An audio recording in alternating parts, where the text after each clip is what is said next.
Let's talk about a form of literature that we don't spend an awful lot of time on in English class. Let's talk about drama. Now, I know what you're thinking. Drama is not necessarily what happens out in the hallways. When I say drama, what I'm talking about is I'm talking about plays. When many people think of plays, one of the first people they think about is the playwright William Shakespeare. What is a playwright, you may ask? Well, a playwright is simply an author of plays. The same kind of thing that a novelist does for writing novels, that a author does for writing fiction, a playwright does for writing plays. And William Shakespeare is one of the most well-known of all the playwrights.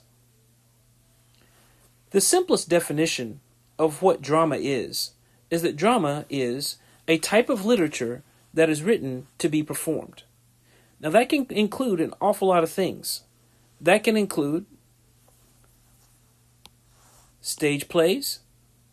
That can include Broadway, where there are musicals and you have lots of people singing and dancing around. Speaking of dancing, that could also include ballet. It can include opera, where you have an awful lot of singing going on.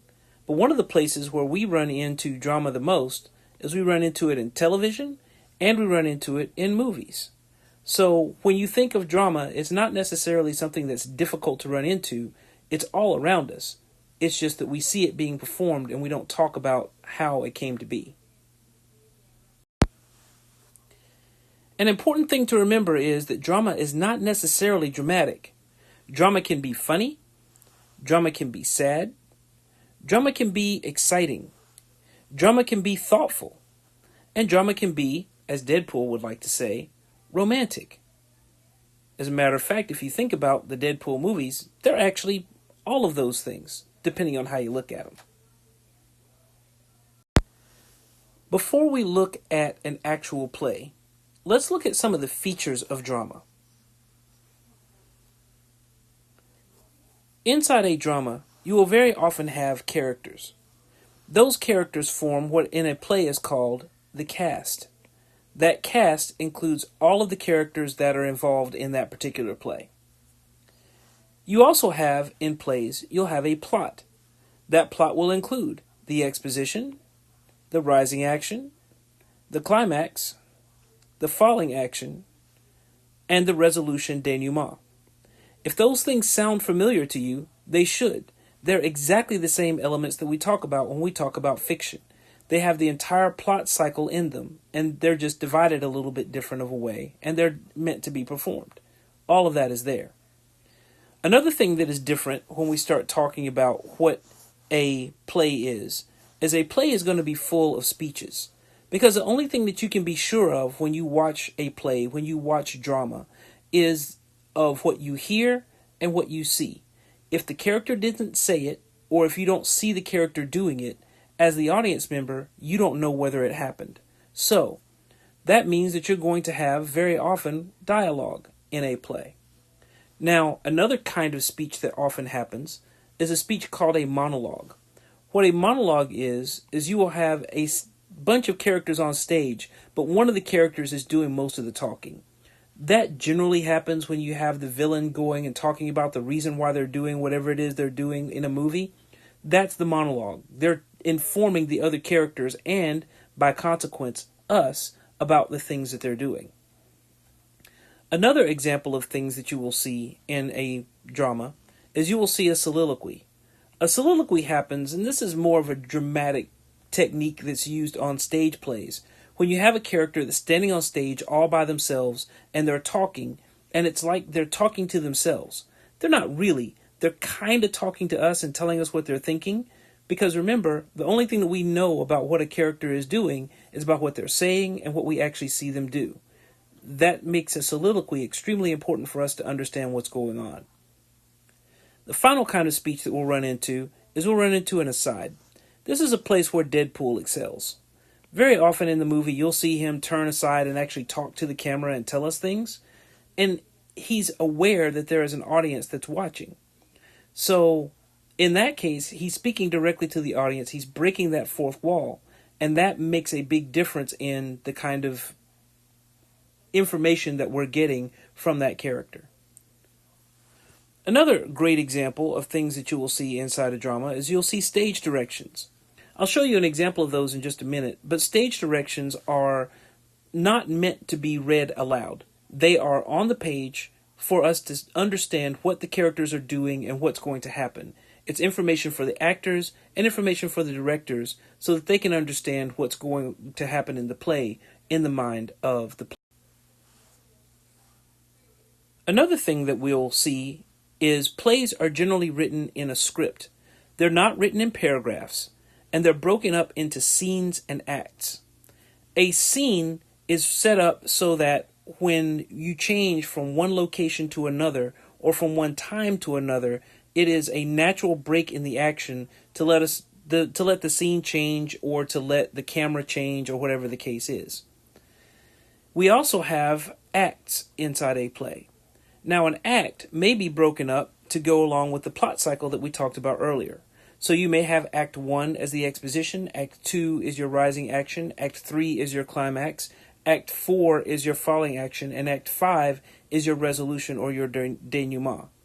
Nowadays, we generally break plays up into 3 acts, or we'll break it up into, or it'll be a 1 act a lot of times. It just depends on the length of the play and what that director is attempting to do. Something else that you'll see very often in plays is you'll see props. Those props are put there so that we have some kind of believable idea of what's going on in the action. Just having an actor standing on stage doing stuff pantomiming doesn't often give us the greatest idea of what they're actually doing. Many times we'll find out about those props inside the script through the stage directions. Sometimes the director and the actors will come up with the props themselves just based upon the words that are being said that are written in the script.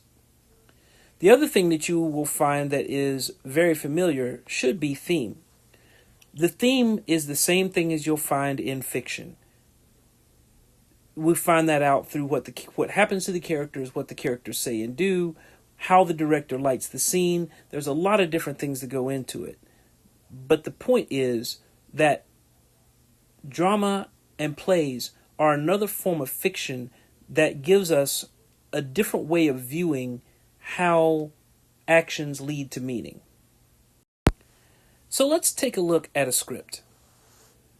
Right here at the top, we have our cast of characters. This tells us all the people who are involved in this particular play, or in this case, this segment of a play. So we have the character Erica, we have the character Reggie, and we have Dad. Now later I'm going to read this and I'm going to be a single actor, but normally if this was done on stage or we see this on television, each one of these 3 people would be represented by a different person. You'll see here that we have the scene broken up. It tells us that this is scene 1, and it gives us the stage directions right here of how the scene opens. So the curtain opens to a cabin with bare furnishings. Erica is tapping on her cell phone. The room is dark and gloomy. Rain can be heard hitting the roof. So that helps us to set the mood and the tone of what's going on so that as we look at the script, we have some idea about what's going to happen. The set of words that we see on the page, these are our script. So you'll see that we have Erica and we have Reggie that are sharing a conversation. That conversation, as you'll see down here, is the dialogue that we have in the scene. We find out what's going on with the characters by how they talk to each other and the things that they say and do. The combination of the stage directions and the things that the characters are saying gives meaning to this particular script. It doesn't actually become drama, though, until we actually see the players on the screen doing whatever it is that they've put together for it. Another important thing to understand about drama and plays is that it will differ depending upon who the actor is and who the director is. You can have the same script give a completely different idea, mood, and theme based upon who's directing it and who's acting in it. It's important to be familiar with plays and drama. You'll see them all around you. When you get to high school, you'll be doing some Shakespeare, and it's not nearly as difficult as it seems. This is one of my favorite cartoon strips where they kind of take a little bit of a riff on the to be or not to be speech. Calvin doesn't want to eat his dinner, so it starts singing to him and in his imagination, and he decides to just go ahead and put it out of its misery and eats it, but he never wants to have that again. This is hilarious. It makes me laugh. I'll just leave it up here for a second so that you can appreciate it along with me. Okay, that's long enough. There's nothing difficult about drama. It's just a little different. It's one of those things that we don't see very often. But if you're paying attention to the world around you, anytime you see an episode of Game of Thrones or an episode of NCIS LA or your favorite movie, whatever the case may be, you're actually looking at drama. It's an interesting and exciting.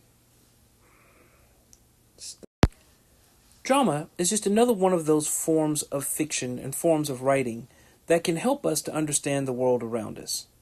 It's everywhere we look. It's in the movies that we watch, it's in the television shows that we see, it's in any performance art that is written beforehand.